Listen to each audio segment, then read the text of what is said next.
What's going on, guys, and welcome to another Gran Turismo 6 race car build. Today I decided to get another American muscle car. A little while ago we had the Ford Mustang V8 GT, and it's at the bottom of the table by a fair amount. A second off the next car. So you know, the Ford Mustang didn't do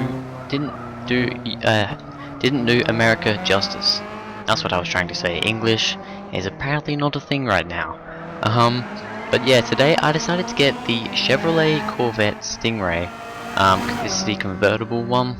The reason why I picked the convertible one, mainly just because it's around the starts at 455 pp, which is kind of the sort of the area of PP-ness. PP-ness. That sounds a bit like I'm saying PP-ness, doesn't it? Well, I'm not. So yeah, it's got 455 pp. From stock, so I thought it'd be a decent car because that's what the BMW had stock. I think the BMW had about 453 or something, can't remember, but it was in the 450s. So what are the figures for this car after it was upgraded to 550 pp? Well, it now has 512 brake horsepower, which is around about the average sort of power that we're seeing with these builds. We are usually seeing high 400s, low to mid 500s. We have had a couple of high 500s and even the Lotus Carlton, which was 603 brake horsepower. But the mid-low 500 brake horsepower mark is around the average for what we are seeing. And as for weight, it weighs 1,242 kilograms, which is not that much really. I mean, it's the third lightest car we've had.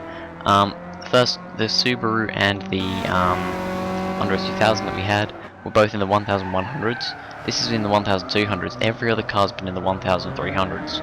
So yeah, it's actually the third out of the 7 cars we've had. It is the third lightest car. Bit of a weird thing to say about a muscle car. Well, it's not. I don't know. Do you count this as a muscle car? It's kind of. Some people count it as a muscle car. Some people count it as kind of a bit of a supercar, sports car. I don't know. I kind of count it as a bit of both. But yeah, the power to weight ratio is 2.42 kilograms per brake horsepower, I guess, which is actually quite good. The best power to weight ratio we've seen so far was the Lotus Carlton. That had a 2.19 kilograms per brake horsepower ratio, I guess. So that's really good. But this isn't far off. Once again, we get really slidey around that the long final corner. I believe only one of the car has had a really big slide through there, and that was, I believe, the Lotus Carlton.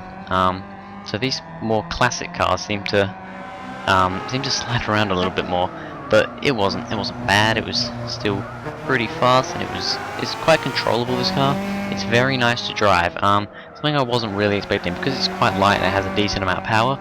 Acceleration is very good.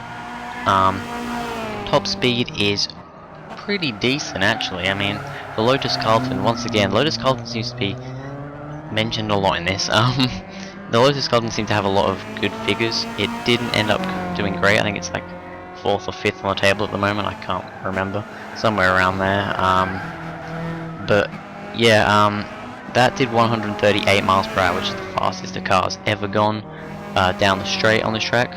This did 136 miles per hour.